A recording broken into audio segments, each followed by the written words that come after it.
So I got this WJ in here, and I figured it might be worth it to take a couple minutes and talk about some of the features here and the differences between the ZJ platform and the WJ platform. And for the most part, I wanted to talk about the hydraulic fan. People really just don't understand how the system works, and it gets a really bad rep. They're like, "Oh, just pull that out and put an electric fan in it." Like, well, why? Well, it's a pain in the ass to work on. Basically, how this works is the WJ has a different steering box than the ZJ. So the ZJ's box will be bolted onto the frame, just like that, but it'll be where these 4 bolts are. Now, there are a lot of differences and similarities between these WJs and the JKs themselves, the Wranglers. For example, steering boxes are very similar. The other thing is that they both have crossover steering from the factory, and also these use JK ball joints. So this one is a Dana 30, but it uses a lot of the same parts. So yeah, the box is up higher. It's got a longer sector shaft, and it uses a little bit higher pressure. So the pump, a lot of the times this will come up in conversation. People want more power for their steering, through their power steering, so they use a WJ pump. Now the difference here is that the pump has a much larger reservoir, and it also has a much larger output, which is that guy there on the top. And so what happens is the fluid comes out of the pump, and then it comes into the fan through the high pressure line. This guy right here. See, it's a much bigger high pressure line than the ZJs. Goes into the gerotor motor here, and then the main part of it either returns to the reservoir, or it comes up through the other line, and then it goes into the steering box. Now, out of the steering box, it goes through the condenser, through the top part of the condenser. So there's the condenser, and up here is where the power steering cooler is. So that then comes out of here, out of the box, the low pressure out of the box, into the condenser, and then back into the reservoir. So the reservoir actually has 2 returns, which is this one here, and then this one down here comes from the fan. So there is no cooler on the fan side because it's not really doing as much work as the steering box. So how this works is the JTEC PCM takes in account coolant temp, ambient temp, engine RPM, AC load, and throttle position, all that stuff, and it calculates how much CFM the fan needs to produce. Under normal conditions, this fan will run between 100 and 500 RPMs just all on its own, just because of the way the valve body here is made. So the fan is always moving, just like an old school clutch style fan, right? That's good. That's one benefit that an electric fan doesn't have. So people say, "Oh, electric fans are great." Yeah, they're great, but they're either on or they're off. This can actually vary depending on the cooling load requirement. So you got a ground here to the solenoid. PCM either controls high or low. So that's kind of how this system works. And as you can see here, I got it attached to the radiator already. Now this is one of the biggest problems that people have with these things is they're bulky. It's not really user friendly to. So I mean, I'm putting a radiator in this one. That's what's going on here. But it's sort of a pain in the ass, and that's why a lot of people just throw these in the scrap pile and go with electric fan, because they're not willing to put in any sort of work, and they want everything to be as simple and lazy as possible.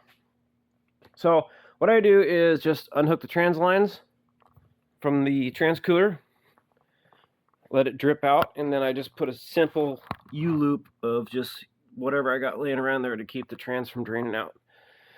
Then I unhook the cooler, suck out the AC, and pull the condenser out. It's just easier to do it that way. I was doing valve cover gaskets on this anyway, so pulling this suction line out, it just makes sense. It's just one of those things. Well, I don't want to do that. Great, don't do it. But I have an AC machine, so that's what I do. Unhook the trans lines, I unhook the cooler from the condenser, I put my Mighty Vac in, and I suck out as much fluid as possible. Then what I do is crack these two lines loose, let those drip out, and then crack this return line loose from the reservoir, and then I just basically turn it down and stuff it into the drain bucket to let it all drain out. Then you just you take the condenser off. You already had that off. Then you got 2 bolts, one here, and then you just pull this whole thing out as an assembly and set it on the bench, instead of trying to mess around with getting a wrench on here and getting these tightened back up. It's a pain in the ass. Just pull the whole thing out. Then you can kind of inspect it, make sure all your hydraulic lines are good and there's no broken wires or anything like that. So that's how you do it.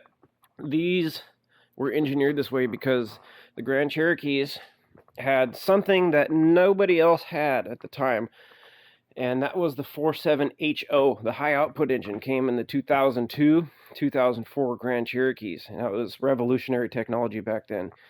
By today's standards, it's kind of old and busted, but back then, what did we have back then in 2002? See, it was a complete rebuild of the entire line, right? So we had going from ZJ to WJ, and then there was the introduction of the Liberty. With the advent of the 545 RFE transmission, or the 45 RFE transmission, you actually got the 5th speed in the Grand Cherokees through this TCM that have the 45 RFE, which is the same as the 545 RFE. You can take this TCM, stick it in there, and you get that extra 5th gear just by changing the voodoo box.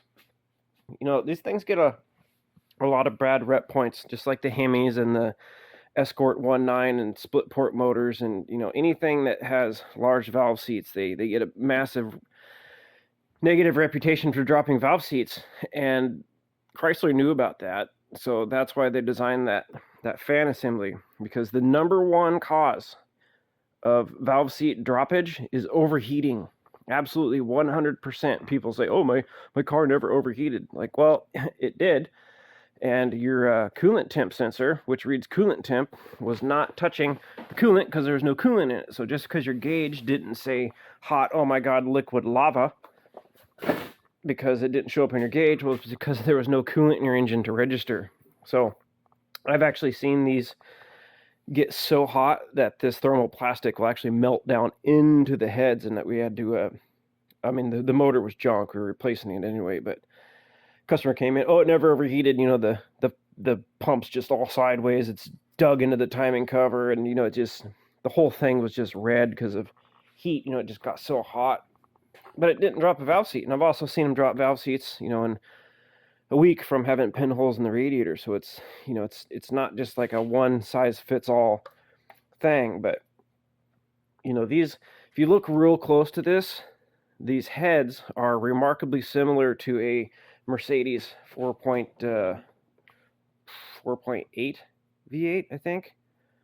So this is kind of a Mercedes design, Bosch written all over it. This was when Daimler and Chrysler and Mercedes were all kind of in bed with each other, experimenting with drugs. So this is, like I said before, people are like, oh man, those things are junk, but they just don't understand what happened back in 2002. A lot of these kids that are talking about these cars these days weren't even alive back then. So you got to understand where the vehicle came from, the reasons it was built the way it was, and why that was. Even little things like this. See, this is one of the very first builds of the Liberties, and this one has metal valve covers. They started putting plastic valve covers on them later because they couldn't get these valve cover gaskets to seal, so they made them this style over here, where they actually go into the casting instead of just kind of floating around it.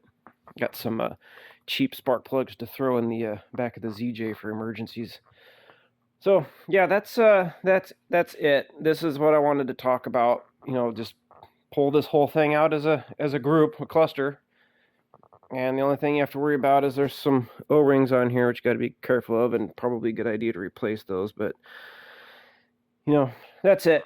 So there we go. Hopefully, this may have answered a couple questions for people and maybe have a better understanding of how the system works now.